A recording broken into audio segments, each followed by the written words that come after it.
Marianne has always had an eye for cool places. And the Hotel Missoni on Edinburgh's Royal Mile is dripping in coolness.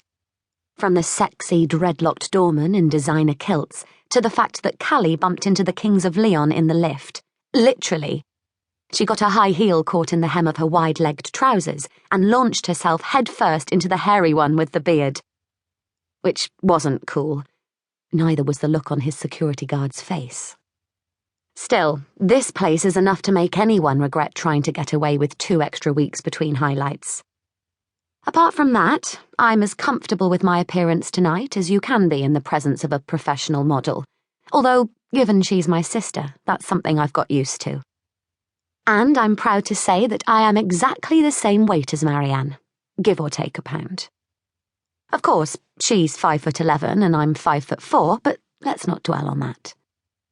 Plus, we look alike in some ways, with the same blue-grey eyes, fair hair and generous mouth.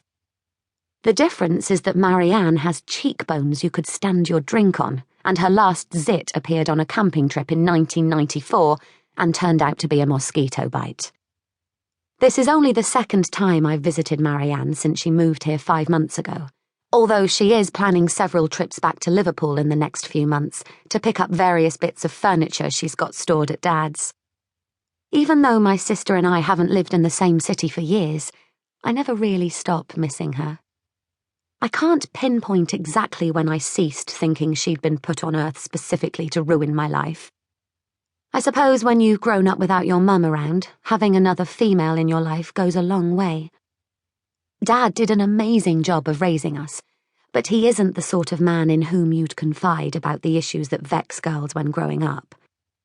Marianne and I preferred to maintain the illusion we were the only women on the planet to never experience a period, kiss, or underarm hair. I suspect we were all happier with that setup. I can't wait to show you round the city, my sister tells us, crossing her ludicrously long legs. We'll do the castle in the morning, then climb up Arthur's Seat, then we'll go shopping in Princes Street. I only wish Brian wasn't away this weekend too. He'd had to take his mum to visit relatives in Aberdeen last time I was in Edinburgh. Emma, I'm dying for you to meet him. Brian is Marianne's new boyfriend, and although I haven't met him yet, I already know this much. I can't quite understand her enthusiasm for him. Obviously, I'm happy that she's happy, if she is happy. But my worry is that living here with Brian is the complete antithesis of the life she had in London. A life she adored, and who wouldn't? 2 years ago, Marianne had a glamorous career, a devoted man, and a trendy Primrose Hill apartment. She was like Gwyneth Paltrow without the probiotic jumpers and cabbage crisps. Her fabulous lifestyle was unrecognisable from the world she'd left behind as a gawky teenager when she was spotted aged 17 by a scout at the clothes show live. But she seemed to slot in effortlessly, and retained one obvious reminder that she'd never forgotten her roots. Do you ever hear from Johnny these days, Marianne? Asks Thasha. Callie glances at my sister to see if our friend has put her foot in it, but Marianne shrugs, only slightly awkward. He's still a Facebook friend. He's doing well from what I hear.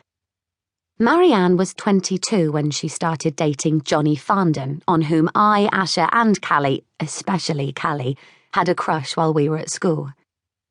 Marianne had never actually spoken to Johnny in those days, but she bumped into him while home at Christmas in 2003 and quickly discovered he'd lost none of the self-effacing charm that had made girls' knees buckle when he was 16. He adored her from the start of their romance. It was obvious. Within months, he'd left Liverpool and followed her to London, where, over the next few years, he became involved in various bar and restaurant businesses. He was an unfeasibly young and dynamic entrepreneur, successful but modest too. In case you can't tell, I thought Johnny was great. Johnny is great. The only person who can apparently no longer see it is Marianne. She left him for Brian, an aspiring television scriptwriter, who...